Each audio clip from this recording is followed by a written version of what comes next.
One, and we are live. Yep, we are Cool. live. Good to start. Mm-hmm.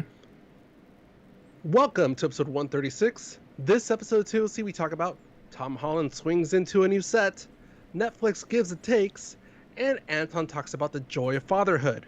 I'm Al Flores. And I'm Anton Dual. Hey, Anton, how's your 3 weeks off from recording been? Man, I thought we were gonna record last week. I really did. Yeah, everything just went out of hand. My kid Mm-hmm. would teeth every now and then, and especially for the past 2 days, he's been doing it very constantly. And man, it's a lot of work. If for those who hasn't have a kid yet, when a kid teeths, they are grumpy as fuck. Example would be, yes. I'm trying to rock him to sleep and he's slapping my face. And then my wife would come over like, oh, what's wrong? And then he would kick her in the face. It's that bad. That's a fighter right there. Yeah. Yeah, I showed Martha the pictures you posted from Halloween. Mm-hmm. And she says like, yeah, you can tell like his gums are swollen from the teething. Yeah. And he's not happy at all. Yeah, I Yeah. bet. We did, a little photo shoot over Halloween, and he wasn't smiling in any of the picture. And there was one where he kind of smirked a little bit. Mhm. But that was probably the only one that he was like, okay, I'm going to smile in this one. Yeah. But other than that, He's yeah, like, sister-in-law came for like about a week. Her and her mhm. fiance flew over. I think the cool thing that her That's fiance, what it was, fiance. I yeah, was trying to, because Martha asked me like, who are they? I'm like, oh, that's Julie's sister, and that's her boyfriend. I was hesitating on that one. I'm like, so I know fiance. it's changed, but It's funny yeah, because when they fiance. were here, I think one of the conversation went something like, "Oh yeah, hey, it's good that you tell people that that you have a girlfriend because you should put that picture on there." He's like, "What are you talking about, girlfriend? I don't have a girlfriend." She's like, "What?" She said, "Oh yeah, fiance. Sorry." Yeah. So, anyways, while they were here, she was working while she was here on her laptop. So she's working from home. But her fiance was kind of a week off, so he is into disc golfing. I guess that's kind of like the popular thing Sure. in California now, is to do Golf. disc golfing, and we have a couple of courses in over here that I didn't even know about. I mean, I heard about them, and I didn't know that it was a very popular thing to be like 2 acres of land dedicated to disc golfing in Oh, in damn. So in the city nearby. Yeah, so I it's think kind of the only cool. one around here that I know of is in Huntington Beach, across from the Huntington Beach Library. Yeah, they have one there. They have one at Yeah. Mile Square Park. Yeah. That one Yeah, too. I and forgot then about one that of one. the popular ones is at La Mirada or something like that. But yeah, he did a It's a couple place of to be. yeah, he did a couple of games, and he said it was pretty cool here. It's um, a lot bigger than most courses, and I guess it's because of the land that we have here in Florida. There's a lot of land. Mm-hmm. But anyways, other than that, we did one thing together over the weekend. We went to a Apopka wildlife drive. And what this is it's basically an area where they've recently just opened it up to the public, and you would Mm-hmm. drive down this road, and it's about 11 miles long, and both sides is ponds and lakes, and you could get to see alligators, birds. A lot of people who bird watch, this is the perfect place to go bird watching because there are over, I think, 230 different type of species of birds that kind of Mm-hmm. like live in this ecosystem. So it's very neat to see all of these things happen in this open wildlife area. And alligators are here because they have so much food. All these birds are always Yeah. hanging around. And while I'm driving down this road, I'm looking at all these birds. They're just like so vulnerable. They're just like, they're just, That's the life they live, man. That's the life they chose to yeah, be on it's the like, on the water or close to the water. Yeah, and it's like I'm looking at it, I'm like, dude, you're gonna get eaten. There's like a crocodile like 10 feet away from you. And I think all those There's a reason why there's a reason why some of those birds don't move that much to begin with. They kind uh of just are they stand very still in the water if they're in the water. yeah. And it seems like a lot of the birds eat the algae and stuff like that. But Hmm. anyways, it's kind of cool to see all this happen. Uh, this place used to be like a big farming area, so a lot of the waters used to be pulled from the main lake area into the farmland, and when it gets overflooded, they just push it back the other way into the lake. Um, yeah, it's kind of sad to see uh, all of that farming going away because the animals that were there, they were being killed off because Hmm. of pesticides. And a lot of people didn't really know that when they were farming. I mean, they probably did, but they didn't really care. But over Because it time, was intentional. It was leaking into it, right? yeah, it was They leaking had no into it. control So over it it. They killed a just went lot of in. birds, Yeah. it killed a lot of wildlife. So this area is more controlled now. That's why they offer people to come into this area to learn more about, how to protect the Hmm. wildlife and appreciate, everything that's there. So it's kind of cool. Like the whole thing is free. When you come over next time, I'll probably do a drive with you. It takes about an hour and a half to go through the whole entire thing. 11 miles, Okay. an hour and a half, 10 miles an hour. So it's kind of cool. Damn. Hmm. Yeah, I love going through preserve areas. Like even here, like the Bolsa Chica wetlands. Like Yeah. it's such a random thing, but like just walking through it, you're like, okay, there's nothing here. But if you look closely, like, oh crap, there's a lot of species here. Yeah. That's what this place Yeah, reminds stuff me like of. that fascinates Exactly me. like the Bolsa Chica one. Yeah. But this one, of Yeah, course, alligators and lots of birds. a little bit more dangerous. Yeah. Hmm. Yeah. As we're recording, we got the notification that from YouTube that we're recording, and as always, not very flattering pictures. You look like you got appalled by something I said, and I look like I'm giving a yeah, what of it face. Yeah, I said it. What of Yeah. it? Yeah. Hmm. Yeah. YouTube Yeah. always, So, choose the best pictures, of the and episode. it's So, not, it's not when you like as soon as you hit the record button because like we've timed it before. yeah. It's like a random grab whenever it feels like it. Yeah. Uh, It's got an I don't know. algorithm to find the best faces. So you mentioned uh your sister-in-law, yeah, working from home, and I've been working from home since the pandemic started. Hmm. And I recently got an email, probably actually about 3 weeks. I think the week after we recorded, I got an email saying that I have been given full remote status. So Wow. I'm not gonna go back to the office. Yeah. The company wants to use because technically my department is kind of random in that area to begin with. Hmm. There's only like 50 or 60 of us on that part of the floor. Hmm. So the company just wants to, just convert it all into one department. So they gave us randos permission to work from home full time. So that left the stuff that we left in the office because literally most of Yeah. us just I was gonna say, didn't know. what about your goodies? Yeah, so most of us didn't know if we were going to come back, or didn't know we were going to come back. Like, we thought maybe it was going to be like a 1 month thing or a couple of weeks or whatever. All they really told us was, "Hey, go home, and we'll tell you what's going on through email." That was like in March. And then ever since then, it's been 1 week. Like every month, they give us an update saying, "Uh, things are going to stay the same. We'll give you another update on July 1st." And then it became September 1st. And then finally, I think the last update I got was October. And then 2 weeks after that, I got the update saying, like, hey, guess what? You're going to be working from home full time. So they hired a company to go in and pack up all our stuff. Hmm. And I just had to mail in my desk key and my building key, not necessarily my employee badge, but my building key for the Hmm. lobby of the building. Yeah, you didn't leave your Um, underwear in there or anything, right? no, but the funny thing is, I did have a toothbrush and like the travel toothpaste there, Uh, like in my desk. What happened? I just heard Ghost? something fall, but I hope Ghost? everything's fine. All right. While you're talking, I'm gonna So, check the camera real quick. all right.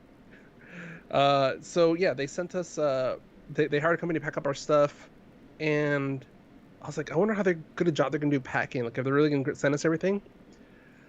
My coworker said like, oh, I know some people that they had their stuff mailed out from home because they got sent remotely, a while ago. They put into one or two boxes. They're really good at packing it. I ended up with 8 boxes. Whoa.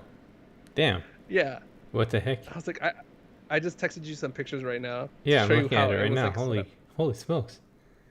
Yeah, so it's okay. First of all, I have a collection of mugs there. Yeah. Uh, Most of it's like stuff that I'm not really gonna need here. Uh-huh. It's like duplicates of what I have here. So, uh, my little like portable fan. I don't even know what I have. Like That's a lot of let me junk you see have here. there. And also too, some of it is like teas. Like I had like a box of a display box for my tea packets, Hmm. which I have no idea where I'm gonna put here. So that's gonna take some time to sort out. I currently have those boxes in the corner of my room because I need to throw stuff out in my room, as well as throw some stuff out that's in the boxes, and somewhere in the middle, Yeah. meat. So it's a two job in one. Yeah, pretty much. Hmm. So, and also I'm hoping to move within the next couple of months. So, not Oh. exactly what I Where are you not moving exactly to? what I want to do. So I don't think we've talked about this, No, we did not in a not. while at least. No. Um, I finally saved up the down payment that I would Okay. need. Hmm. It's like very minimum. Um, I'm still trying to save up a little bit more just because of all those like fees that come with buying a house or buying a Yeah. condo or Yeah. whatever. Yeah. Yeah. There's always that And extra also stuff. yeah, and also just it doesn't hurt to have some wiggle room in case I need to negotiate whatever. Hmm. Um, so right now I'm just playing the waiting game for the market. The prices of places around here are still pretty high. Hmm. It's I would say I'm seeing things going for about 10 to 15% more than what they were going for in the beginning of the year and this time last year. Hmm. So a condo that would have gone for 350 last year like would close for like just over 400 Wow. now. Yeah, I'd And that's say because wait until after the elections. and that's my Yeah. plan is Hmm. maybe get pre-approval in December, Hmm. and then just kind of hold off until and see how it is until spring. Hmm. Because yeah, part of it too is not necessarily that people are moving to Orange County. They're just not, they're selling so fast. There's with all the mortgage protection that some people had early on in the pandemic, um, and some of it's still carrying over from the people that used that wisely. Hmm. Um, Nobody really wants to sell their place, so there's very few listings, and those few listings are causing more of a demand, and that demand is resulting in people ending up paying more for the same place. Hmm. Yeah, Wow. so yeah, so I mean again, I'm just seeing everything as I'll take this time to start getting rid of stuff and kind of, what do I really need? Hmm. And these 8 boxes are not what I need. Looking at those pictures, none of it looks like something that. And it's huge boxes too. Yeah. Like they look small. So I'm glad I stacked it next to the door to give you some perspective. Yeah. Each box is probably like 13 inches tall. So stacked up 2 by 4. It's like five Hey! and They a half do a feet. really good job trying to protect everything, though. Like the way that they wrap some of the mugs and stuff. Like they know So what they're doing. yeah, so I lucked out because say they gave us like a spreadsheet to provide us like for me to provide my desk number and any special packing instructions, whatever. So I specifically put out, hey, please be careful with my mugs. Please, take special care with them, whatever. And I thought I'm like, you know what? That's probably didn't need to do that. It's kind of self-explanatory. My coworker who has a nice collection of Starbucks mugs, like the tumblers and stuff like that, Oh. she lost at least 2 mugs in transit. And I don't know if it was because hers came from UPS and mine was delivered by FedEx, Oh. or if it was just like the lack of packaging. FedEx does a better job with their packages It, than UPS. Straight up. yeah, so yeah, and also I was at the door because I thought the guy just had 2 boxes. That's all he carried over. Hmm. So I just picked up 2 boxes and I saw him. He went back to the truck. I'm like, okay, he's gonna get more. And as I'm putting down my boxes, I'm like, 2 of 8. Ah, crap. So as I'm getting into the boxes, I'm like, he's handing them to me instead of placing them on the ground. And Uh, I'm wondering if part of the problem too was my coworker probably had her boxes placed in her doorstep. And you know, uh, sometimes they kind of just toss the boxes. yeah, cake the boxes. Yeah. Yeah, so I think I kind of lucked out there, the timing. So, yeah. So long story short, I'm fully remote now, and I have some stuff to go through that's on my desk.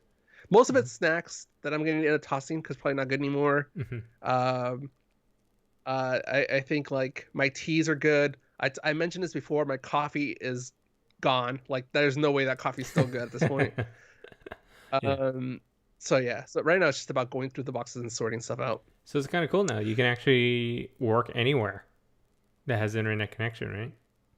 Pretty much, yeah. So Mm-hmm. that is also opening up my my the way I'm looking for homes. I'm not really thinking about commuting that much. Mm-hmm. So we'll see where I end up. Mars. All right. So speaking of the time we were gone, how was your Halloween? My Halloween was, Guys, man, it's this year. I don't see any trick or treaters. I probably saw like two couples, but that's it. They had a kid with them, and that was it. No one showed up at my house. yeah. No one. I still went to Target afterwards on Mm-hmm. November 1st and loaded up on the discount candy. Mm-hmm. So for me, same thing. Yeah, I was at my girlfriend's house and it was maybe two people knocked on the door, but they didn't have anything to give. Like they didn't really prepare for it. Um, but we did have a purge binge watching thing because it's Halloween. We had to do something. Yeah, yeah, yeah, yeah. Um, I'm not really for gory movies. They're just weird to me. But Martha called me a nerd to my reactions to watching The Purge, especially the first one, Uh because I felt like The Purge, the world of The Purge, made me question more things than it answered. huh.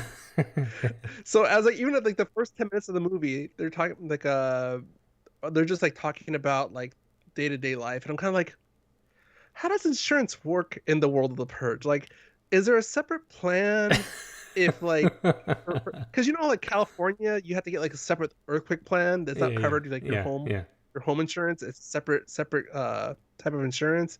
I'm sure Florida has like separate hurricane insurance. yeah, yeah. Uh yeah, so it's like, do you have like does like purge coverage end and you have to like have a separate purge protection plan? Um like is the purge on a weekend or does it happen like you know like the second Tuesday of the month or whatever? Yeah, Like yeah. For me, what the premise of the movie was, I always wondered that too. And I was thinking maybe they just shut everything off for that day. Everything that day doesn't count. So you oh, better that's a like stupid thing protect the too. heck out of your house is what it That's a is. stupid thing too, though. The like people were like, "Oh, because the purge starts at 7." They're like, "Oh, it's 6:45. Let's finish up dinner and then we'll close up." No, how about you close up and then finish dinner? Like people and they do answer some of these questions like later on in the other movies. Hmm. I'm sure it was a lot of fan questions that they kind of wanted to answer in the scripts. But yeah, I think the one I got Martha was when I talked about like, okay, so if people work the next day, how much would it suck if like half your team was killed or like your whole department was killed and you're the last one, there's still all this work left over. Yeah, What do you do? And it Martha's doesn't like, make any sense. crap. Like the whole world would go into chaos and where like businesses would close because they don't have enough people. They don't have enough Yeah, resources. like what do you do? So and Martha was like, holy crap, I would quit. If I walked in, I was the only one on my team left, I would quit on the spot. Yeah. Um, yeah, and it's funny because the first one was very, I would still say very obvious about it being about, you know, classism, um, politics. And I would say the second, third, and fourth one just hammer that in. There's like, we're not going to be subtle about it. This is what it Mhm. is. You know what it is. Especially election year, which happened 20. I told Martha near the end of election year, as like they were casting it, like they were counting the ballots, whatever. Mhm. I was like, look, I'm like, as they're saying, oh look, the good person, the protagonist is winning, won Florida. They turned Florida blue. I'm like, okay, so the Republicans are the pro purgers, and the Democrats are the ones that want to stop purging. I get it. Yeah. Doesn't help also that the people that were like the pro purgers were also like all rich white old people. I'm Yeah. like, that they could have made it more obvious. Yeah, I think that's the thing about the purge world is that a lot of things don't make sense, and that's why we have it's movies.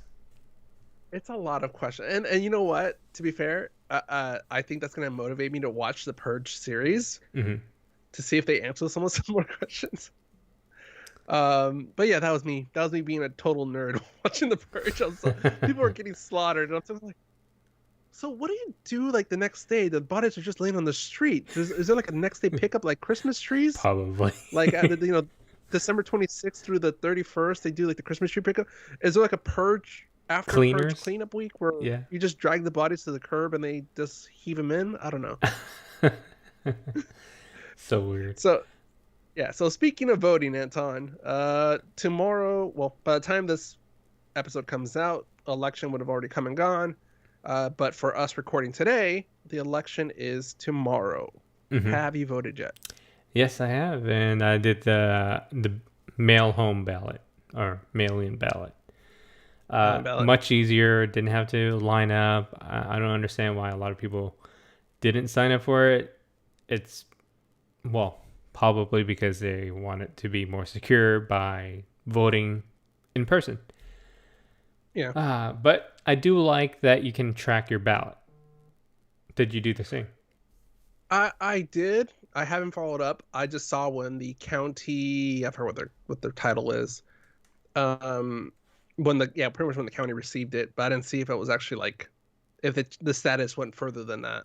Yeah, I think ours don't get counted until tomorrow. You Mm, can see that they received it, but the counting starts tomorrow, I think. Yeah. yeah. Yeah. So I actually voted. Well, me and Martha voted mid October. Hmm. We really wanted to get out of the way, so um we kind of made a night of it. We just kind of sat down, had both our ballots. We had like the little booklet. We like were reading through it, talking about it, and googling stuff, and we weren't sure what the hell that meant. Um, yeah, it was interesting. It was I liked that she got into it too, the researching. She said she's never really gotten that into it. If she didn't know about it, she would just wouldn't vote about it, which I'm like, I'm fine with that. Like, I prefer somebody that doesn't vote on something because they don't know about it rather than somebody just blindly voting. Yeah. Uh, Back in the days, people had to actually, um, read a lot of stuff, do more research without the internet. Nowadays, yeah, we have Google, so we're able to mm-hmm, see more of what sides is which side for, any of the propositions or any of the people that are running. Uh, mm-hmm. it's funny, like you would go through the whole entire list and you'd be like, do I just vote for all Democrats, or should I like really go into it and look to see I, I kind who's of good? I kind of wish they would get rid of that like Democrat Republican, like the R or their D next to and give him more of a profile than that. Yeah. Because I'm like, I that pisses me off too. Like more than people that blindly vote is people that just vote along party lines for they don't know who the person is or what their history is, but like, oh, they have a little R or oh, they have a little D. That's my person. Hmm. What happens if they Um, switched it without you knowing? You're probably Switcheroo. voting for the wrong person. Yeah, things like that can happen all the time. Yeah, so let's talk about the two big candidates here. Um, if Old man one the and old man two. Yeah, first thing for me is I would vote for any other Republican. Yeah, Any other Republican. that was me last year or last election. Yeah, I would vote for any other Republican. Period. I think I told him like like I wanted a more business savvy person for president than a Hmm. traditional politician. Yeah. And then Trump got the nomination. I'm like, anybody but him though. Give me the pizza guy instead. I mean, he's done a lot, Yeah. but the way that he's running our country is not how I envision the leader to run our country. You know, like. So okay, so the funny thing is the economy was good. Mhm. And then people refused to give him credit for that because it was they were like, oh no, that's Obama's thing. That's But as soon as the economy crashes, they're like, it was Trump.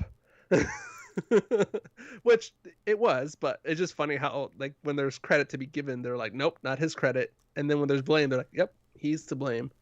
Um he did new things that people wouldn't have thought of for other politicians. Mhm. Probably took it the wrong way that they should have, but um, I'll give him this. He has not changed in office than he was before. He is the asshole we elect that got the nomination. Mhm. And the thing is Like that when policies needed to go through right away, he was able to push it through. But there's when he feels like it. yeah, when he feels like it, and the things that he says on Twitter is just so cringy. One thing that he did mentioned, I think yesterday, was that Biden is Castro's puppet, and the things that is like, oh, Castro's dead. How is he your? Yeah, well, the Castro family is alive, but Yeah. um, yeah, that's stupid. Mhm. Um, it, it's mostly it's like when people start dating an a-hole, thinking, oh, I can change him, and then during the relationship they're still an a-hole. You're like, you knew what you got yourself into. Mhm. Same thing with Trump. Like, oh, I can't believe he's saying that stuff on Twitter. It's so presidential. Did you see his Twitter before he became president? um and then that's one thing I will give him credit for is he, as dumb as people think he is so media savvy. Mhm. Like, even if he is on the losing side of an argument, he will tweet the dumbest things and the news will focus on his responses or his comments rather than to give attention to the other side, Mhm. which to Trump that is still a win because then the other person doesn't get their voice heard. Mhm.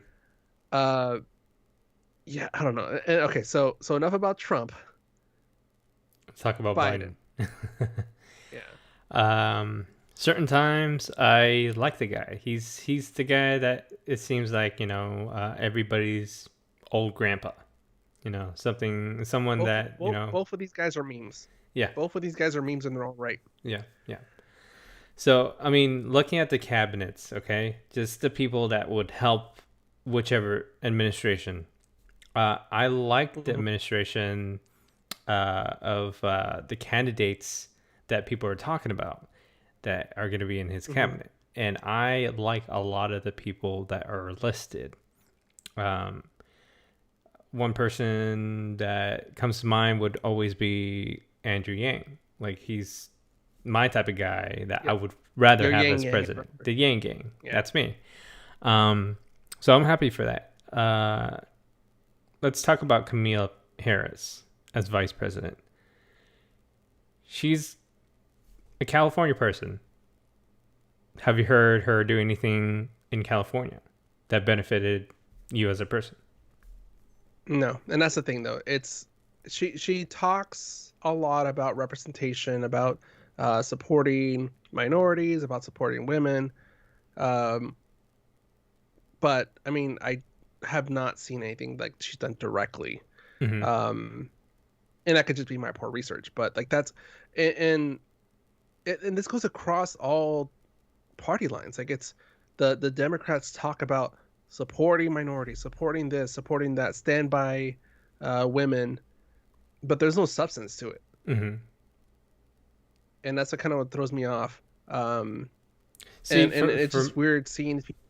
Yeah, go ahead. Sorry. Go ahead. Yeah. So No, watching the vice presidential debate, for me, if it's she she was put just up a waiting for fight. Trump to hang himself. Yeah. or not Trump, Pence to hang himself. Yeah, but she actually put up a fight, and Yeah, when you watch these type of debates, you need to have fire, and I think she. her her lawyer side came out hard. Oh yeah, yeah.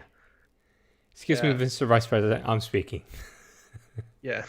Yeah, she's fierce. So I think that's the thing that Yeah. I do like about her, that she Hmm. does know what she's talking about, and a lot of the times during the debate, it does show that she does have that fierceness to be able to help the president run the country if Biden becomes Hmm. president. So, like I said before, that's the reason why I like the people that are going to be in the Biden administration. They're going to steer Hmm. our economy in the right direction. Not saying that Trump isn't doing that. It's just that I just want this whole pandemic thing to just go away. I know that the Democrats would do a better job. Just saying. So yeah, and yeah, I can't argue that one. Hmm. So that's the thing though. So in the beginning, Trump handled this. Trump handled the pandemic so well. He shut down travel. He was quick to react. He was quarantining people as they came into the United States, and this is something that the left was criticizing for, saying that it was racist that he was shutting down air travel to and or travel to and from an Asian country, uh, and it was that he was essentially imprisoning citizens or American citizens when they came back, and then skip 4 months later, and they're criticizing for not doing more. Which I'm like, you guys were already fighting him on the stuff he did at the beginning.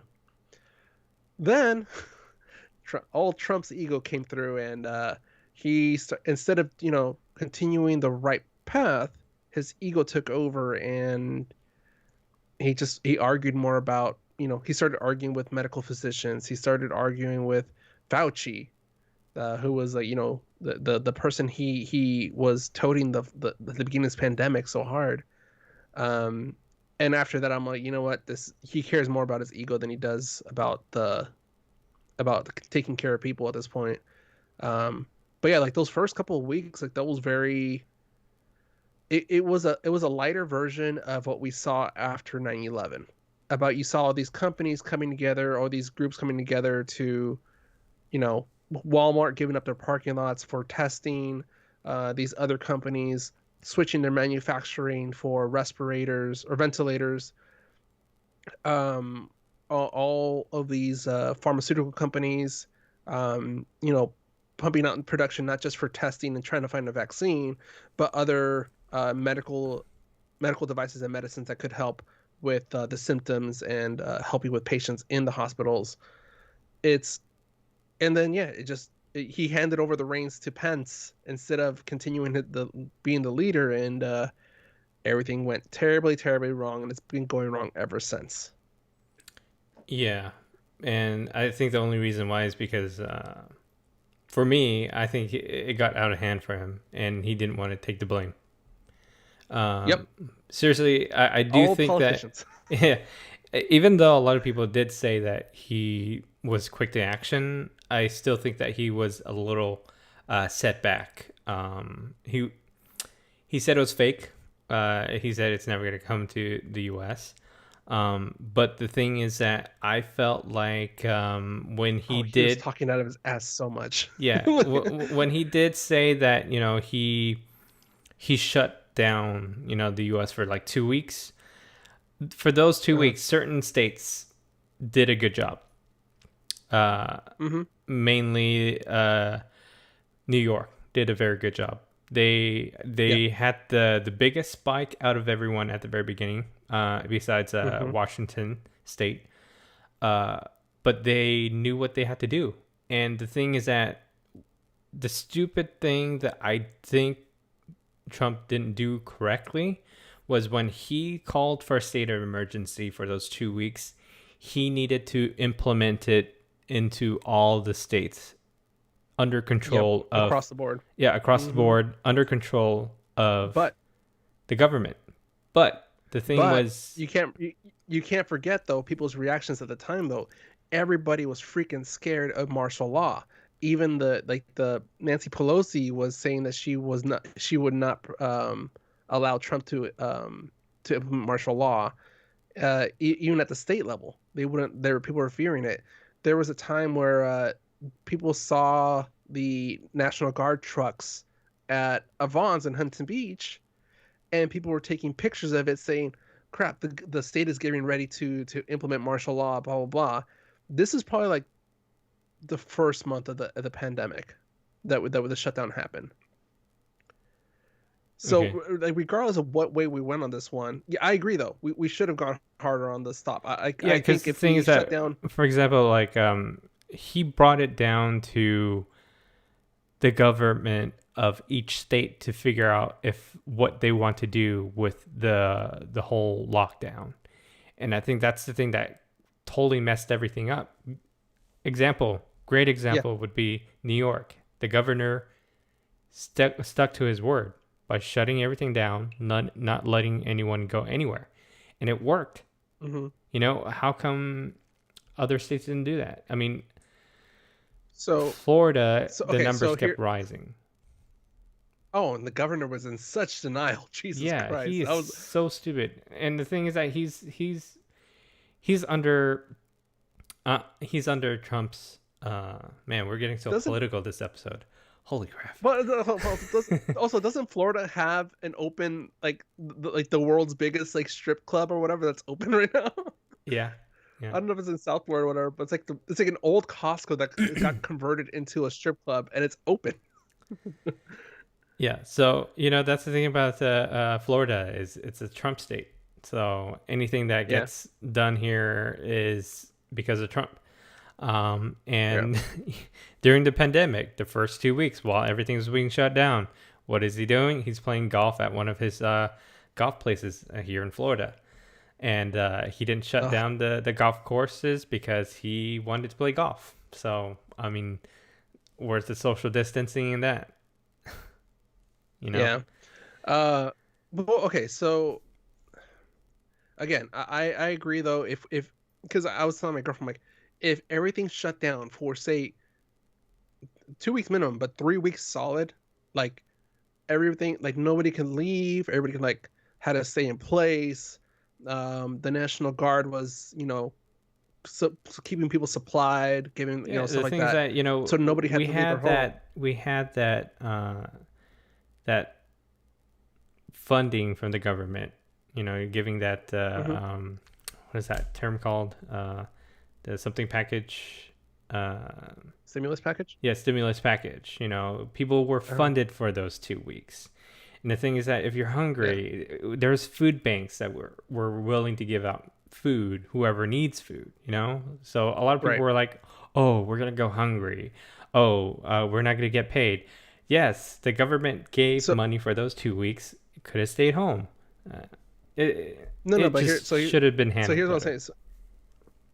Well, so that's what I'm saying. Like, if we shut down for say 3 weeks, like completely, and then people didn't need to leave their houses, uh, there's no way the virus could have spread. We could have Mm-hmm. stopped it because Mm-hmm. whoever had it wouldn't have been able to spread it, and that'd been done. And then we would have kept our travel closed, or put in some quarantines in place, or some restrictions in place for people that did end up traveling. But because each state was hit differently, I also see the side of how allowing each state to handle things on their own. The backside of that was it was kind of like a bunch of toddlers saying, "Well, he gets to do that. Why can't we?" So That's yeah, it America. was a mess. Yeah. Yeah. All right. Enough politics. I'm sure everybody by the time this episode comes out, everybody's gonna be burned out and not want to hear more about politics. So, Yeah. ready to get the show started? Let's get going. All right. All right. First headline is actually you, Anton. What's going on? Okay, so Elon pushed out a full self-driving beta to a lot of the safe drivers out there, and it's been getting a lot of buzz. this is a total rewrite on the whole system that was implemented before. The self-driving, a lot of people that were familiar with in the past has been tossed. So this is a fully brand new autonomous driving software. And this is what Elon has been talking about for the past couple of months. He said, this is going to change the way that people drive, self-driving. And he's been trying it out for months. And he said, this is it. This is what's going to be available for these cars. So for the people that hasn't upgraded to the full self-driving, it's $8,000. But since last Thursday, they raised the price to $10,000. So that's $2,000 more. And I was going to pull the trigger, but I didn't, because I did see some videos that a lot of people didn't really talk about. There's a couple of videos where, if there's construction going on, the car does not know what to do. So that's the thing that I'm really worried about, because in Orlando here, we have very, very heavy construction going on, especially on the freeway. I remember you came last time. There was construction on the freeway, and it's already bad. It's still not done yet. I don't think they're going to be done for a while. So with that being said, I highly recommend whoever hears about good news about this, they should watch videos that people are not talking about, because that's kind of like something that isn't in the buzz right now, but should be talked about also too. So I would hold off on anything right now, because once this rolls out like as a non-beta, I might be a little worried. Yeah, it's something that I think sensors can only do so much. Yeah. They need to start integrating kind of other driver data.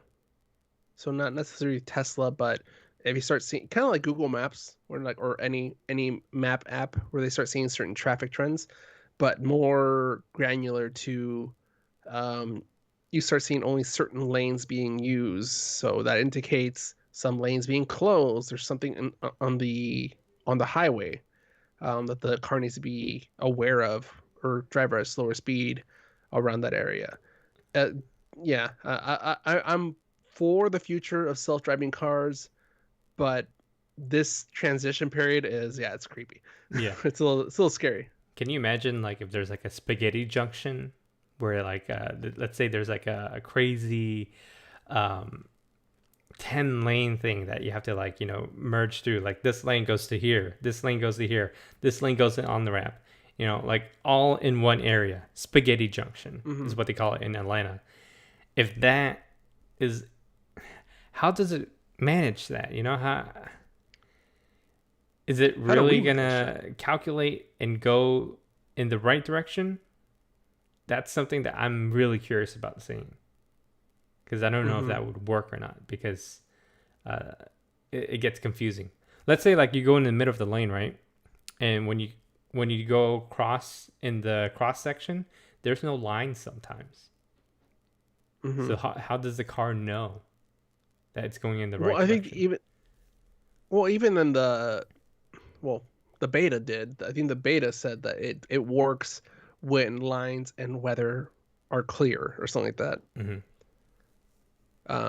We'll have to see then. It's no rural road driving. That was hard to say.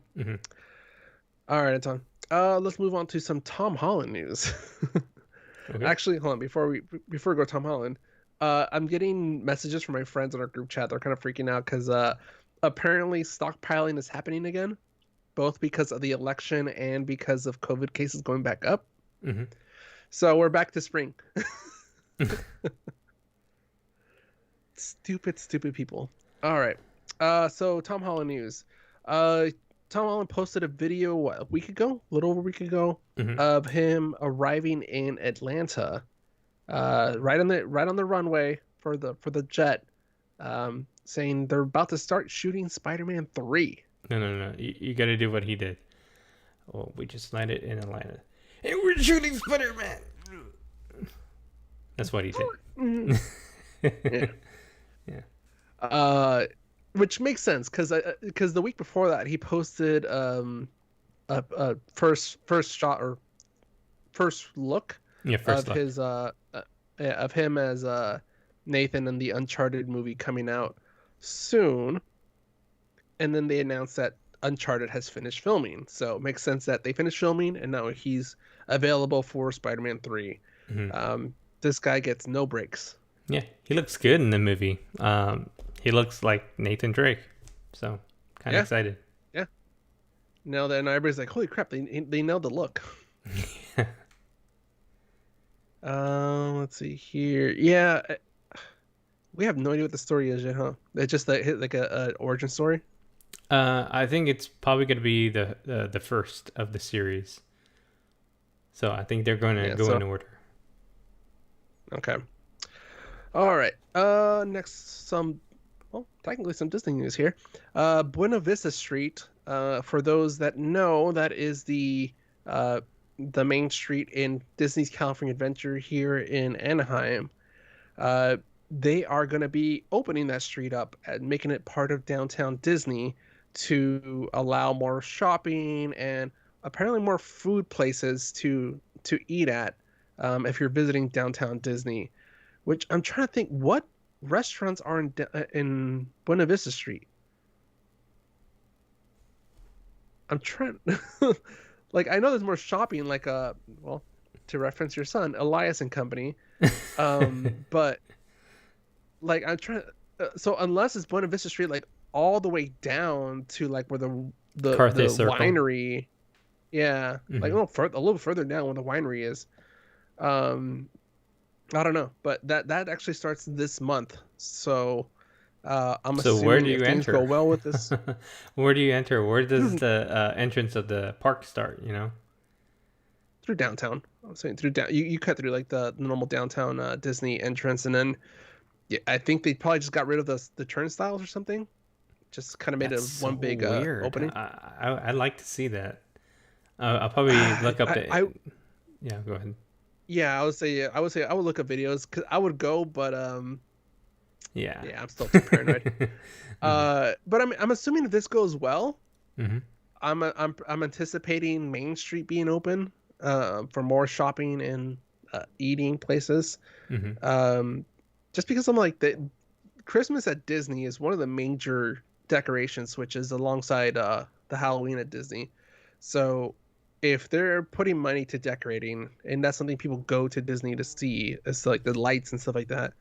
I can see them open up Main Street as well. Hmm. Yeah, that's very interesting. I'd like to see that work. That's kind of so weird though. Like I wouldn't see Disney the same way again. With all that opening up. All right. Anyways, Yeah. let's move on to other Disney news. We got Moon Knight, which is a Marvel movie. Um, what do we got? So I thought it was still a rumor because or not rumor, but Oscar Isaac was in talks to star in Moon Knight, Hmm. the series for Disney Plus. But you're saying it's no longer a rumor? Yeah, I think it's confirmed that he's gonna be in it. Yeah. Our friend Lupe, she's skeptical because she said I'm not really familiar with Moon Knight. Moon Knight.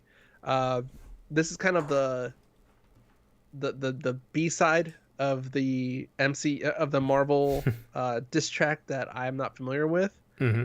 Um, so it's I don't know. So her perspective is that he doesn't have the right body type. Um, and that who was it? Not Shia. No, her or somebody said that Keanu would be a better fit for Moon Knight, and I'm like, Keanu can't do everything. Calm down. Yeah. Yeah, we'll talk about Keanu in a bit. But yeah, it's kind of exciting to see Moon Knight happen. There's a lot of fan base for Moon Knight itself. A lot of people who are big fans of getting into comics, um, they start with Moon Knight because a lot of people recommend easing into the comic world with Moon Knight. So kind of exciting to see that because everybody's been raving about that as a starter for everyone who's getting into it. But anyways, what's going on with Tomb Raider, dude? So, what did you think of the first Tomb Raider with I actually liked it. Alicia Vikander? Yeah, I Me actually too. liked it a It lot. was one of the. I think the what it was. We said that was the first movie or second movie that we said that was breaking the video game curse. I can't remember Hmm. if it came before or after Detective Pikachu. I think it was before. Um, before. Hmm. Yeah, it was like it was on the right trend. She actually had that athletic build. And I was looking forward to Tomb Raider 2. Hmm. Unfortunately, it looks like Tomb Raider 2 has been pulled from MGM's release calendar. There's no filming dates, no production dates. So, reading between the lines, the film has been delayed indefinitely, at least until we hear otherwise from MGM that it's either canceled or they're resuming filming at another date. I'm gonna tell you what. I think it's probably because MGM doesn't have any money, and the only money that they do have is waiting for Bond to come out to have more funding to do Tomb Raider 2. Bond 25. Yeah. So I think that's what's happening. Yeah, so pretty much until until Bond is either a success or a bomb, Hmm. they'll know if they have enough money to invest in Tomb Raider 2. Yes. Um, yeah, damn it, Alicia, why'd you win me over and then deny us the second one like that? Yeah. All right. Some Static Shock news. So, was it 3 episodes ago, 4 episodes ago? It's hard to tell at this point.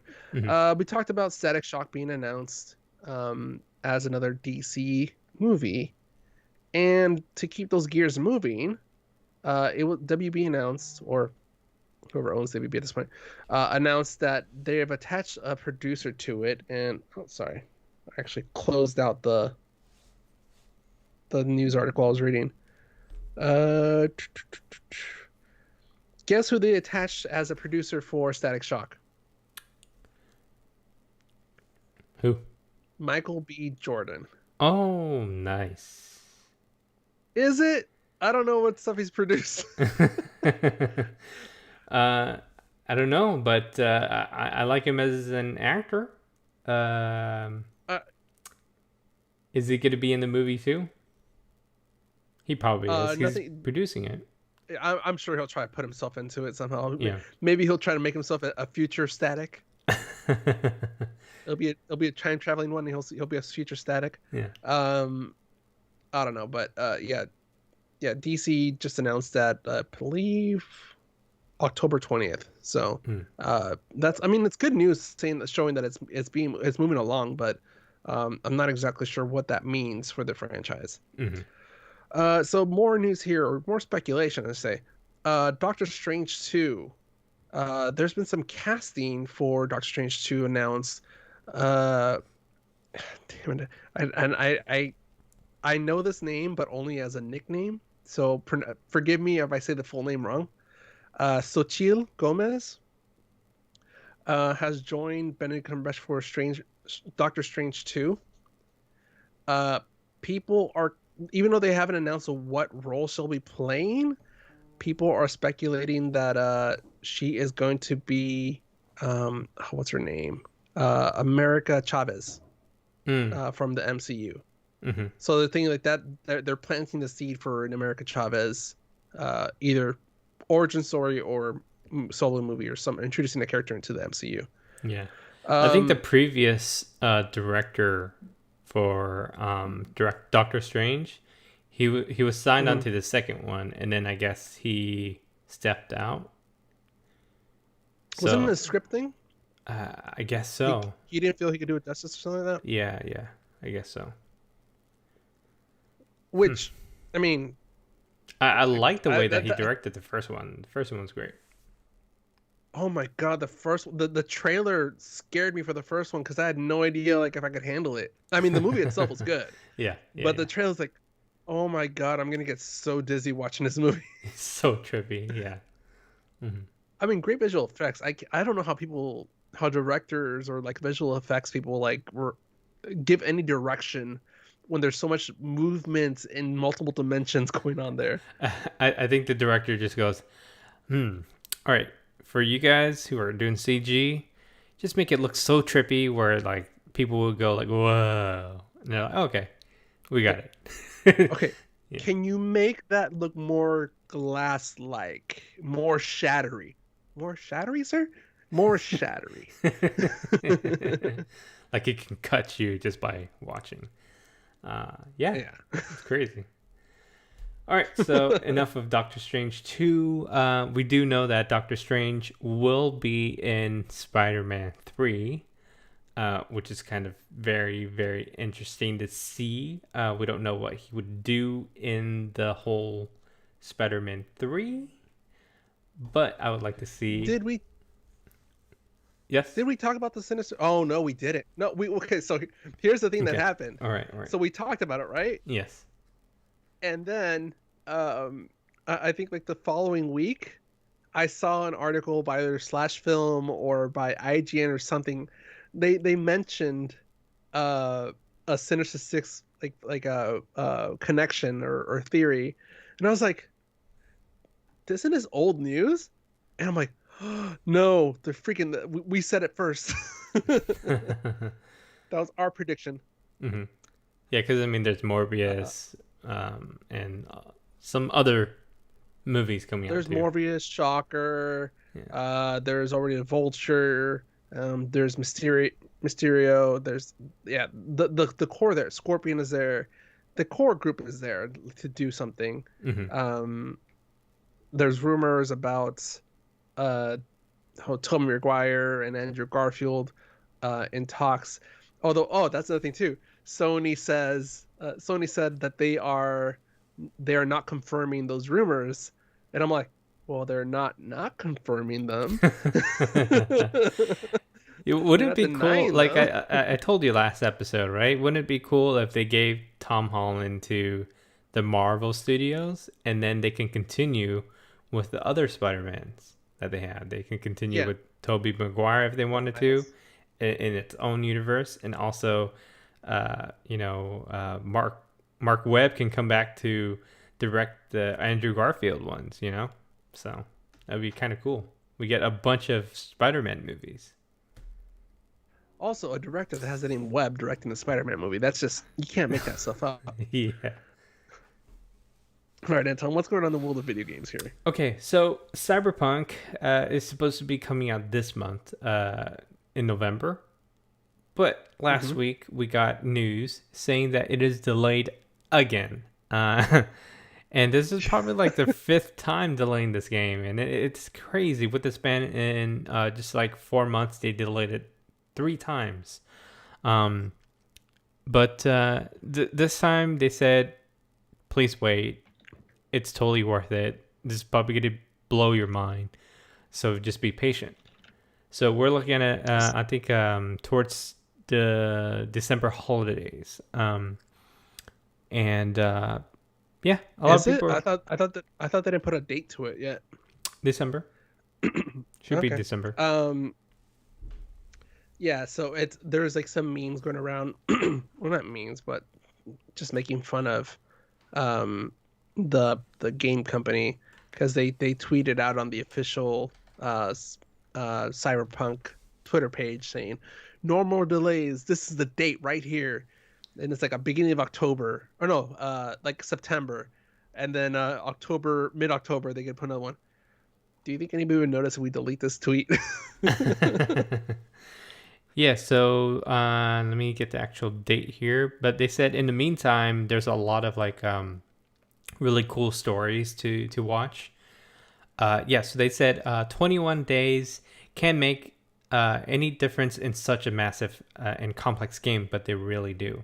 So 21 days since the actual date. So yeah, we're looking at December. Yeah. December 10th right here. Yep, December 10th Yeah, is the I heard it. new date. I heard it had to do with compatibility with the new new console or something like that. I don't know what it was, but Mm-hmm. definitely some last minute unforeseen changes that they had to do. Mm-hmm. Some people are like, Cyberpunk 2077. That's probably when it comes out. At this point, just wait, just slap on a 21 instead of a 20 to Yeah. the original release date, because was supposed to come out like February 2021 or 2020, Yeah. Yep. and then it got pushed to spring, and then summer, and then You're fall. getting this game, right? Are you getting this game? I don't even know what it's about. Okay. All right. I mean, I figured by this point, all right, whatever. Um, let's move on to streaming. Okay. Let's move on to streaming. All right, that's on. So streaming news, very, very to the point here. Streaming service Netflix, is raising up their plans again. Their subscription costs for plans again. So they're keeping their basic plan, which is standard one. Uh, you can log into one device. That's staying at $9 per month. The standard plan, which I think allows up to 3 devices, but still standard definition, is going up by $1. So now that's going to go from $13 to $14. And the premium plan that includes HD streaming is getting $2 added to it, so it's going up to $18. So it looks like they need a little bit more money to fund some of their stuff. Yeah, so we have. I mean, we'll talk about some of the stuff they're getting, but the other thing too that I just heard about was that they added the Chappelle series to Netflix, the Chappelle Show series. As you remember, me and our friend Carlos would always quote the Chappelle Show every week in high school. Yeah. I can remember. Did you watch the show or not? Yeah, I watched every episode. I'm a big fan too. What was what's the sketch that you wish you can show somebody? Like, when they ask what the Chappelle Show is about, what sketch would you pull up for them? See, the one I always go back to is the internet one. That's my favorite one. It's the one where he goes to imagine like the internet if it was in real life. The ads at the mall. Yeah. Oh. Yeah, that one. Hey buddy. Yeah, hey buddy. You want to see some goats? I'll make it fat. Yeah. Hey, Free music over here. And you see people like just rushing in, stealing music, MP3s. Yeah. I know. Yeah, it wasn't the premise saying that the internet is a scary place if it was a real thing. Yeah. The two for me that stand out is Black Bush. Mm-hmm. Actually there's 3. So yeah, Black Bush, that was my favorite one. Mm-hmm. Because I quote that skit so many times, sometimes out of context. Oil, why you cooking, bitch?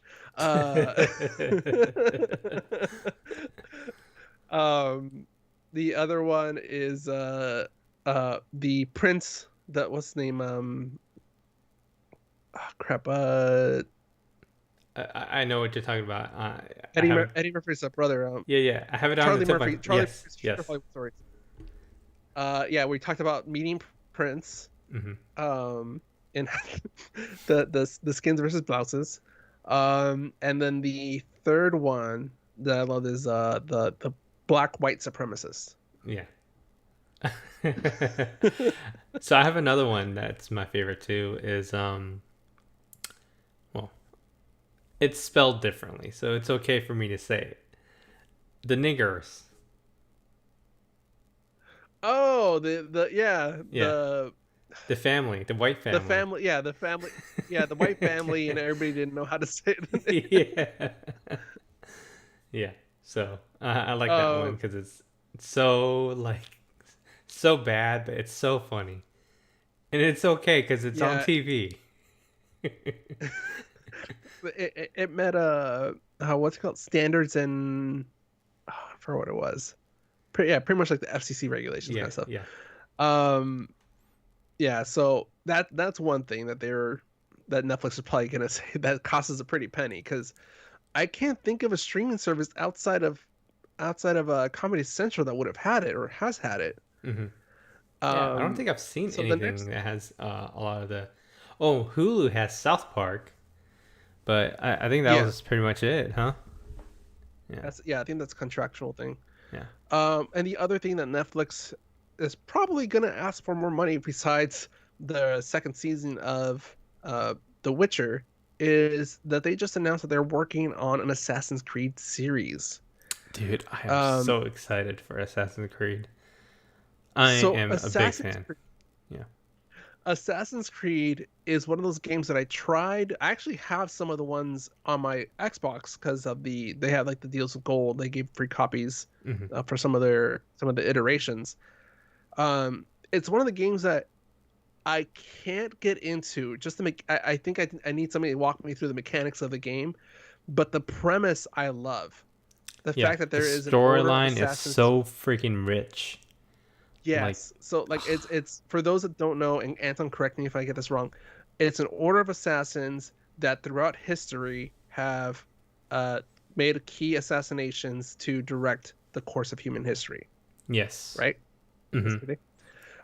And the other thing too is for the games, you are a descendant of your previous self. Hmm. So if you were in the Renaissance and now you are in the French Revolution, It's a you are a direct bloodline. descendant. Yeah, it's There a you go, bloodline. bloodline. There you go. That's what I Hmm. was looking for. Yeah. Um, so yeah, the story is just so good. I'm like, I heard TV series. I'm like, I'm down. Hmm. I can't play the games. I haven't finished one of the games, but I'm so down for a TV series around this. Um, The I wonder lore who the is so freaking rich in this series. Like, I wish there was like a book that goes through every single detail of the whole storyline, because like there are times where you play the video game and it still doesn't give you the answers that you want. And I feel that's the thing that the first game that I played, which is the first one, um, Mhm. in order to get the whole lore of the game, you have to complete the game 100%. And that means Every that you little have to thing, do the every same Easter egg. tedious task over and over and over and over and over again. And that kind of pisses me off because it takes too long. It's over Yeah. like 40 hours of play. Um, but I think that's the one thing that they learned from that game is not to do the same task over and over again to make people bored. Um, but even playing like the second one or the third one and then so on, uh, it's just so much time. Like I want something to dumb it down for me so I can just enjoy the story. Well, and this is what I love about this because it's a show that kind of lends itself to the same. Ooh, what's a show that does it really well? I guess kind of Doctor Who recasting. Hmm. Um, because you can have a season that takes place in that I get the Renaissance, whatever, Hmm. like the medieval times, whatever. And then the second season can have a huge time jump, and you can keep the same main character, the same guy, whatever, playing his descendant, Hmm. and then recast the entire thing in a different time in a different world, like part of the world, and just do a second season in that time Hmm. era, and just kind of like every season can do a time jump, and it works in this canon. Yeah. So the most recent games, I feel like those new ones is kind of like Mm-hmm. Westworld, because there are so many rich storylines that takes place in different times. But Mm-hmm. in the modern world, people are experiencing these stories through some type of VR thing. Uh-huh. And that's what this whole premise is about. Like, this one company is an entertainment company, and it's digging through other people's ancestors' DNA to enrich people's with entertainment.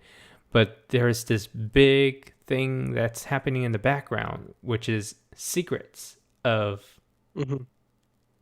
something. Like, that's the mystery, is what are these people protecting? That's the main premise of the whole thing is why are they killing these people? What is the purpose of that?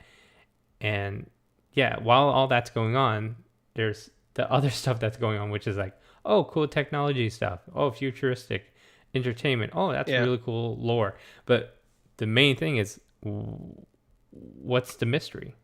That's the thing. I think that's Yeah. really cool So about this series. yeah, so there's no announcement about when it's going to come out, what the target date is here. It was literally just a teaser from Netflix talking about how Ubisoft is working with them, and it's just the Assassin's Creed logo kind of worked. No, the Assassin's Creed logo and the Netflix and kind of worked together to Yeah. pop up in Out of Darkness. I just hope that All right, they do it so as fast as they did for The Witcher, because The Witcher came out pretty fast. I think they only took like 2 years to make it. They already had the scripts and everything already. so okay, so something that I something that makes me want to watch The Witcher even more is Henry Cavill did a walkthrough of one fight scene, and he was just kind of talking through the choreography that went through this one long cut scene, like uncut scene of him fighting with a sword, and how careful they had to be. And at certain points, he would like talk about how some of the bloopers he did. Um, or he would say like he would reveal like there's a part where he swung his sword the wrong way, but the stunt person was so good they kind of countered it and they kept it in there. He's like so that could have gone really bad, but it came out so good. I uh think that's really like so cool. like that kind of yeah, so like that kind of detail, that kind of like hard work and kind of like Daredevil was for the Netflix series. Those like long single shot frames like that, like that's what you watch a show for.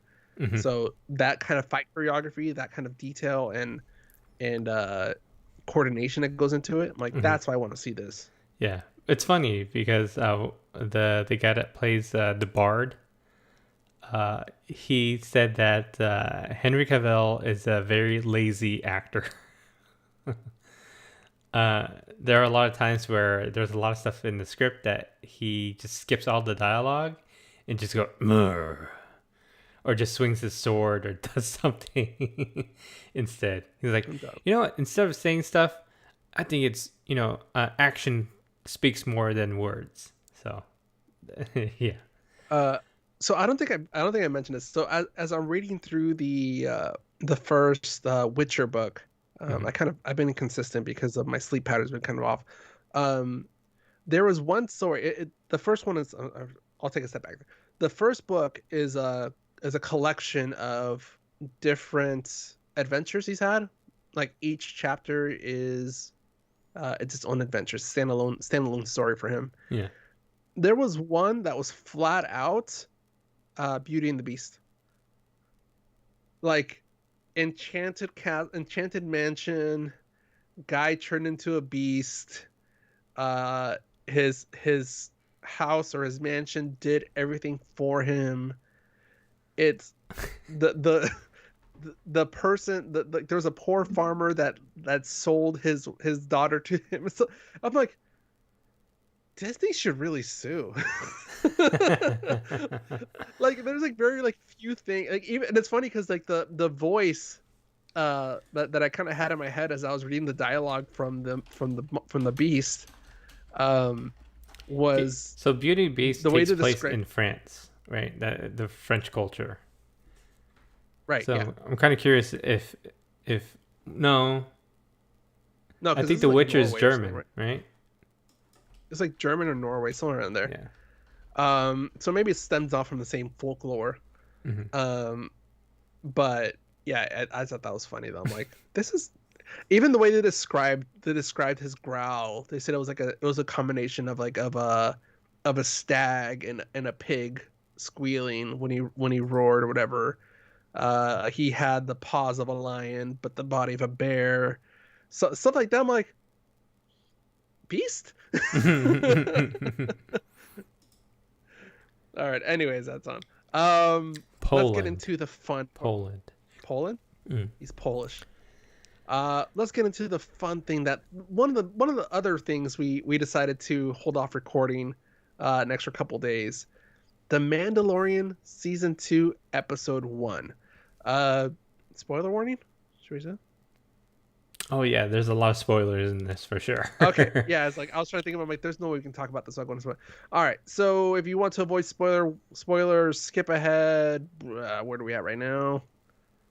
Skip ahead 5 minutes. Yeah. 5 minutes should do. All right, 5 minutes. 3, 2, 1. You shouldn't be listening anymore. All right, Anton.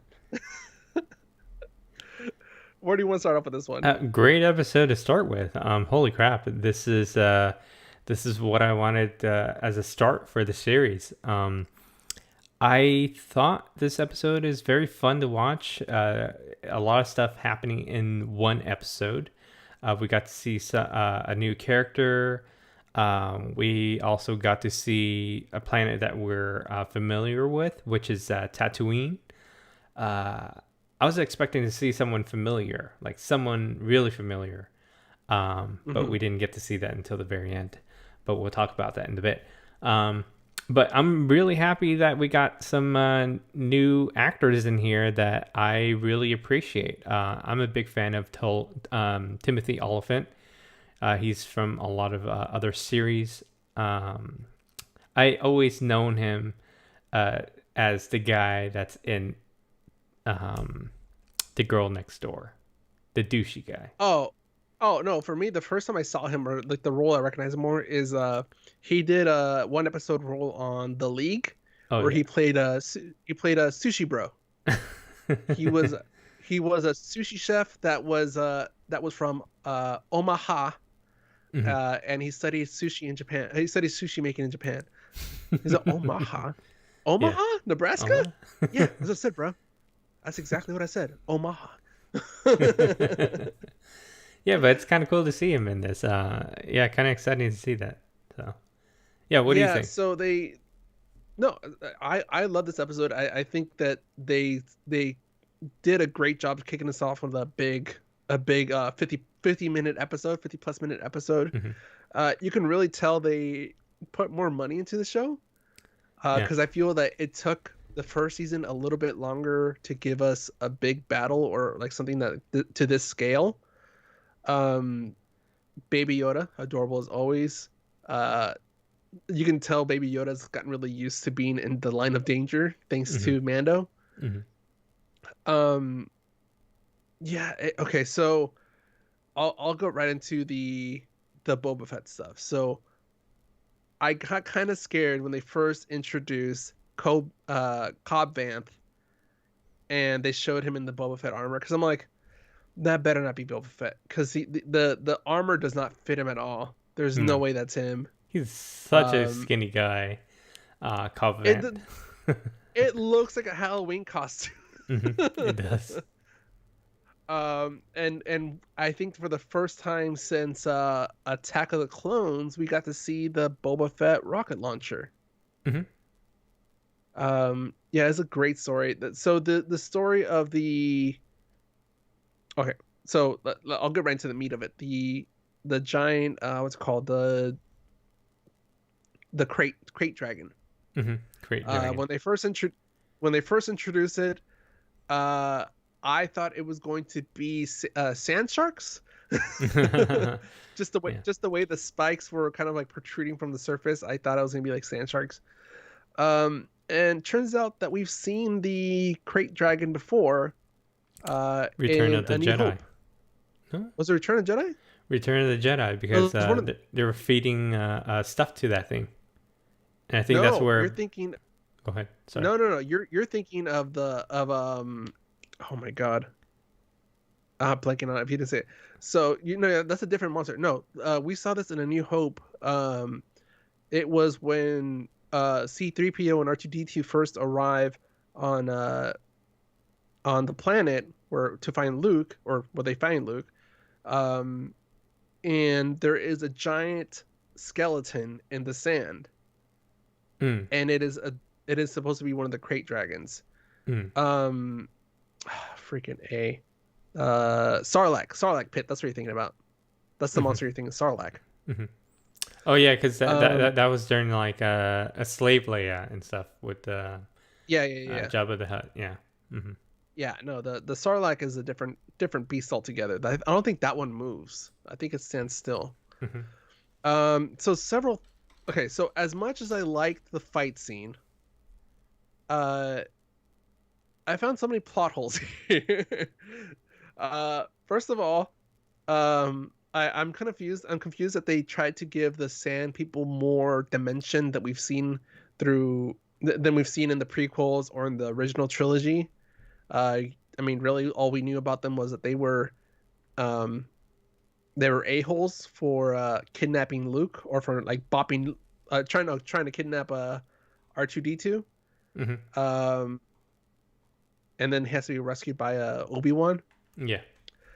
We know that Anakin slayed the crap out of a village of these, but we haven't really been we haven't really been on the ground with these guys.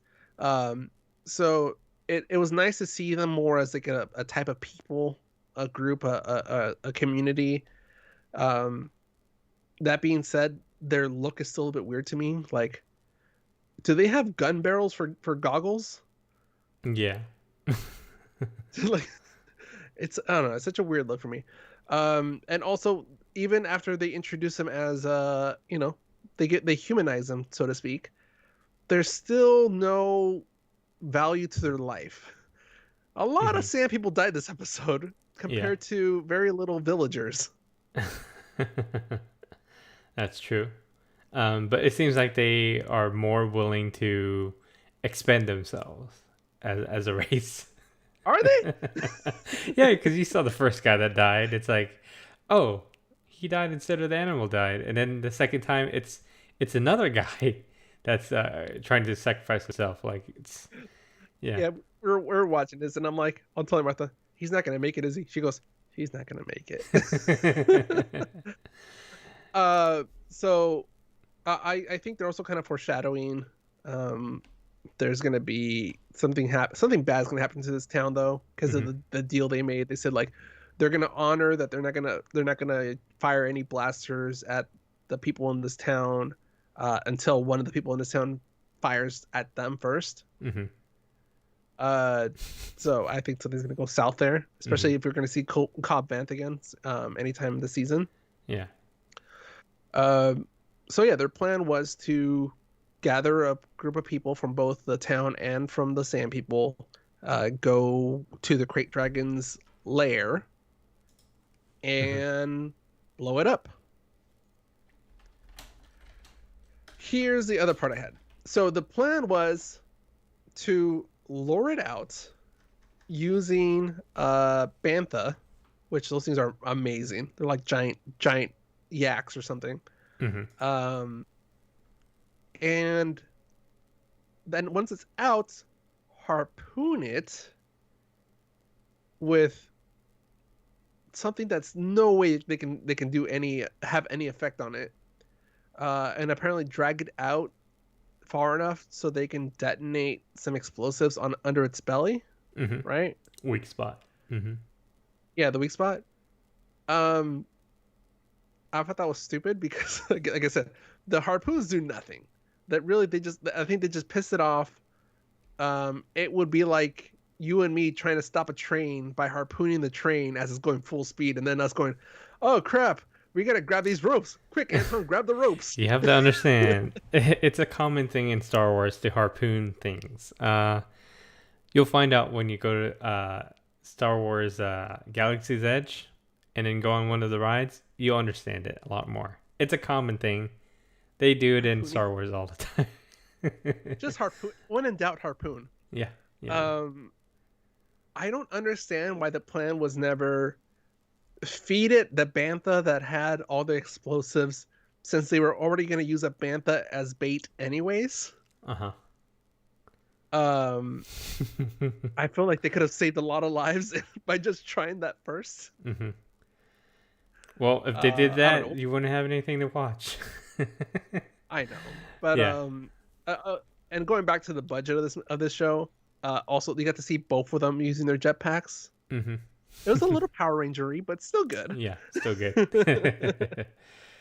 So I felt like they did recycle the storyline a little bit, kind of similar to the previous season. They had a big monster that our main character has to fight, but this time he has backup to fight. So, Yeah. but it's a good introduction into introducing some new characters and old characters and where the story is going in this season. So, I mean, recycle, but also done in the right way. Okay, so let's talk about the very big cameo at the very end. We got Tamura Morrison back as we don't know. He could be a clone. He could be Boba Fett, which a lot of people are speculating that it is. They have him listed as Boba Fett on IMDb. Mhm. However, that could be misdirection. Yes, it is true. Yeah. But the thing is that, to my knowledge, because I watched Rebels, I think around this age, that's what Boba Fett would look like, because the warriors, the Clone Warriors, have already in Rebels. They have belly fat, they have gray hair, and they look like old grandpas. So, well, because they were sense. genetically modified to age faster, right? To speed up the production of the clones. True. Yes. Yeah. Yeah. Yeah, and I don't know if it was the angle, or I don't want to judge Tamora harshly, but it looks like he's been through shit. Like he almost looked like a burn victim a little bit. So well, they did feed him to the Cerelac, like you said. So right, so his stomach acid or whatever. Yeah.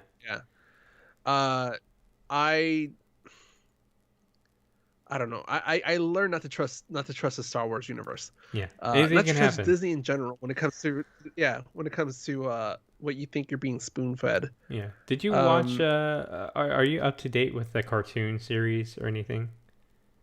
No, I haven't. I dropped the ball on There's that one thing that I want to talk to you about, but I don't know if you're gonna watch it or not. We'll talk about it later, because it's such a big spoiler that's gonna like ruin the way that you think about the Star Wars universe. So, yeah, we'll continue that later. Midichlorians? Oh no, I don't want to talk about that. I don't think that's ever mentioned ever again. So if he is Boba Fett, the question is, what has he been doing since the armor? Like, how did he lose his armor? And why has he waited until now to kind of pop up?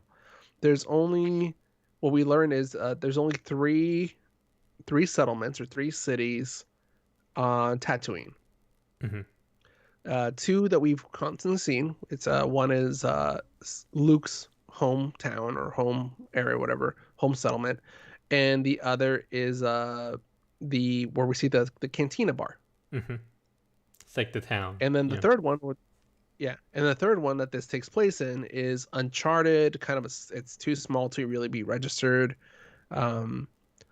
So unless he's just wandering through the desert aimlessly for no reason, what has he been doing, and why has he decided to show up now to try to reclaim his armor? So I think that's the only question that's kind of standing out to me, saying that makes me question if he's actually Boba Fett, the real Boba Fett. Yeah. You're very pensive. Yeah, I'm thinking about it. Like, for me, I think, the whole age thing, it would make sense that it's Boba Fett. Yeah. But for me, there's no reasoning that a clone trooper would look this young still. Yeah. Yeah, that's just my opinion. So Attack of the Clones, Anakin was in his late teens, early 20s. Because this series takes place right after Rebels, and also right after they mentioned the second Death Star, so it happens right after Yeah. Force Awakens. Uh, no. After um, Empire. Oh no, Empire. Return of the Jedi. So the first one was the one that when Anakin blew up. The second one was the one that Luke blew up. Anakin blew it up. Anakin blew up the first one. Remember, he hijacked that shiny spaceship, the gold plated one, whatever. And he went to the center of the Death Star and blew it up. And then the second one is when they're rebuilding it, and then that's the one that Luke blew up. So pretty much we're not skipping, but the time difference here is the original trilogy. So let's give it 40 years. Mm-hmm. So Boba Fett should be in his like late 50s. Okay, let me get the right. Star Wars timeline here. Because you're not thinking of the Star Destroyer, right? Not Star Destroyer. It's Star Destroyer, right? No. Death Star. So, oh yeah, you're right. So Mandalorian takes place right after Return of the Jedi. Yep. So, okay. Because they talked about it. They talked about it in the bar that they were all watching when the second Death Star blew up. And by the way, that mining clan wasted zero time. Like, really? Yeah. They just rolled right up. They're like, can you at least wait until the ships are back home? The rebel ships are back home before you start taking over? Yeah. So I'm pretty sure it's Boba Fett. There's no way that it would be any other clones because they would die out during this time. Yeah. This is a long time since then. Yeah, because the clones were probably in their 30s, like the age. Yeah, probably 30s. So they'd be like 70, 80 around there. No. Yeah, this is a big gap from here until Force Awakens. So does it give years? No. Or just go landmarks or like events? Let me show you what it looks like here. Okay. It's a big chart. It goes pretty far. If I can find it on this page. I would need legal size printing paper to print it out. I'd say more like a wide poster. Nice. Okay. All right. Where are you sending it through? All right.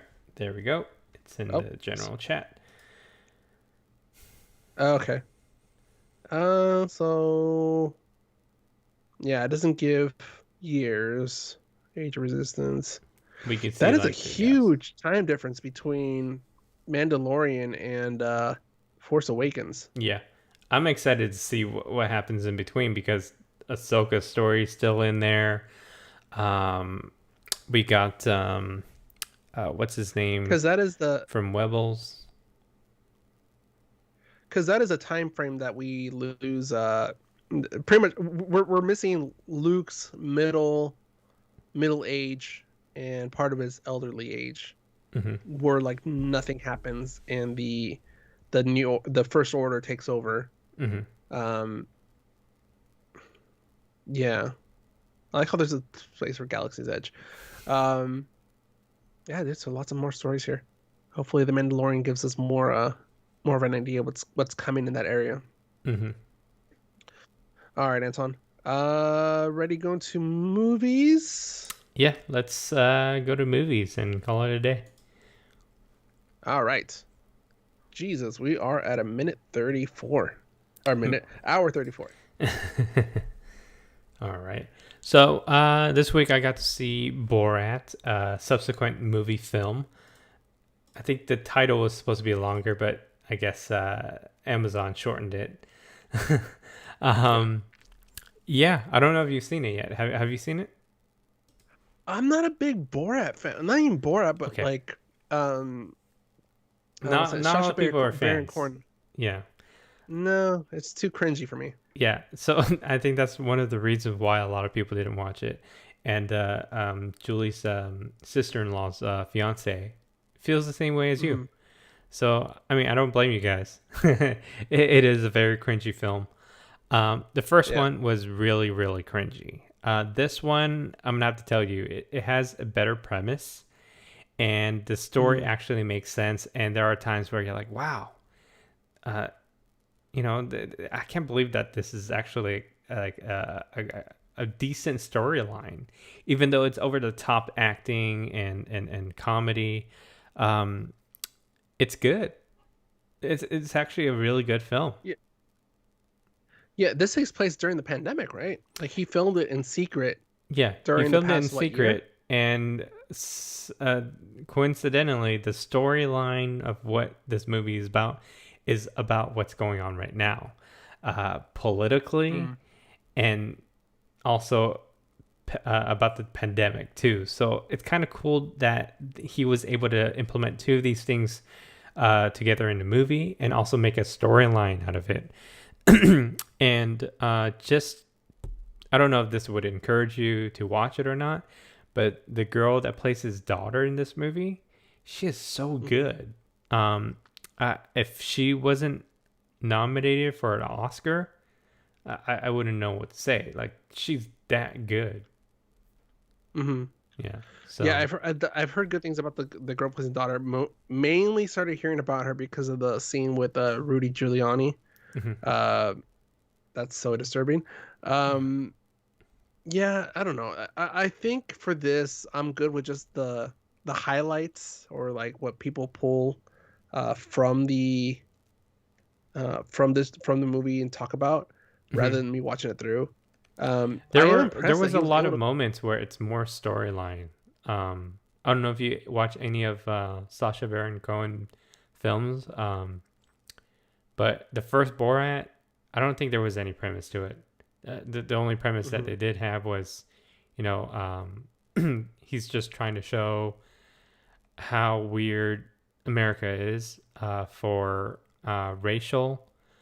Um, and I think this one is just trying to let us know, like, uh, that there's more humanity in the United States, as well as the good and bad things in politics. So I think that's what Mhm. this whole movie is about.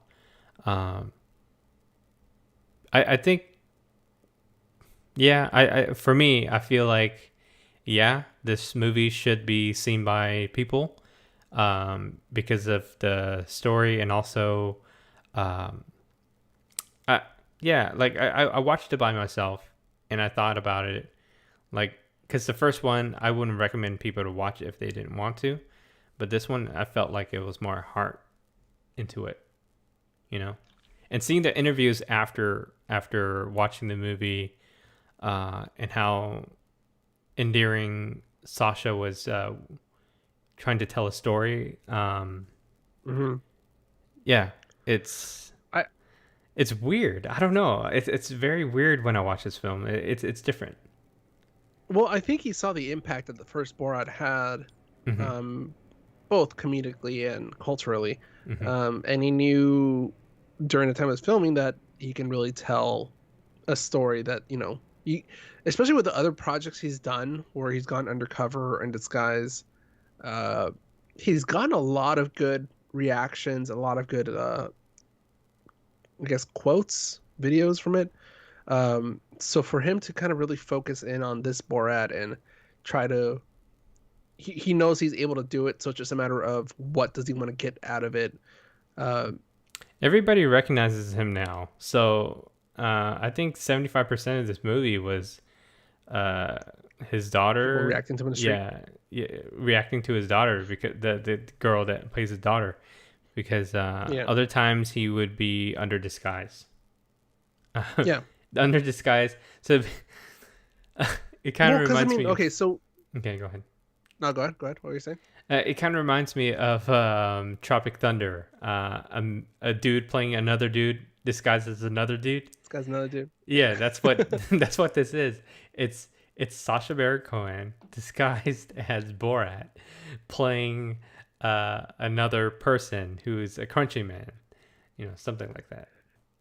Yeah, no, but I was gonna say though, it's impressive he was still able to film this almost completely in secret because there was no rumors about Borat 2 being filmed. Mm-hmm. I think the first inkling we got of Borat 2 was it like in late summer, September, where somebody shot a video of him in the pickup truck filming in LA in full Borat gear, and Yeah. everybody thought like, oh, he's starting to film another Borat movie, and then boom, a month later we hear Borat 2 coming out. They're like, wait, when did he film this?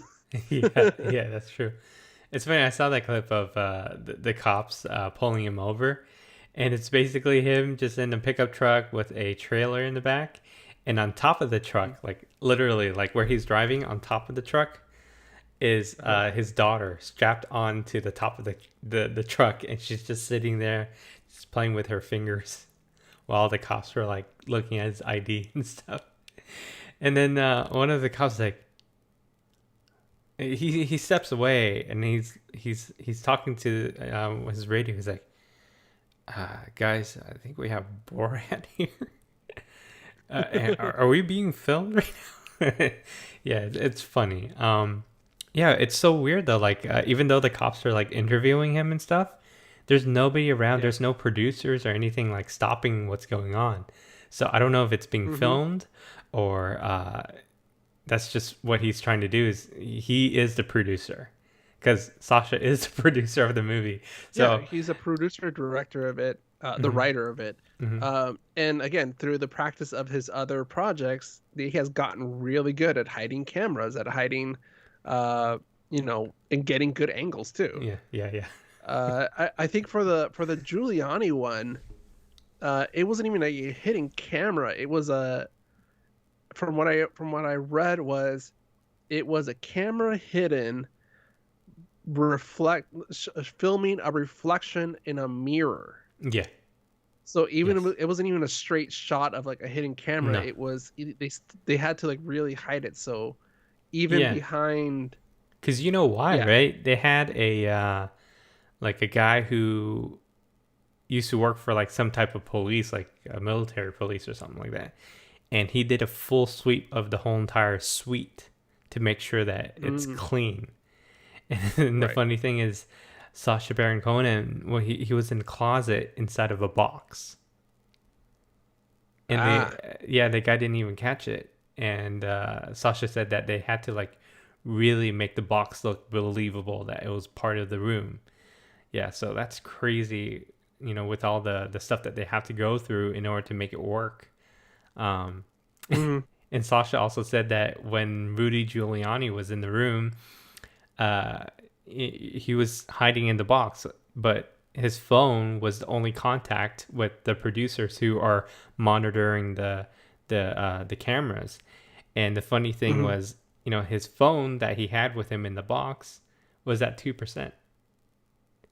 oh Yeah. there's no way you can't really sneak a charger in there without No. somebody seeing a cable going into a box. Yeah.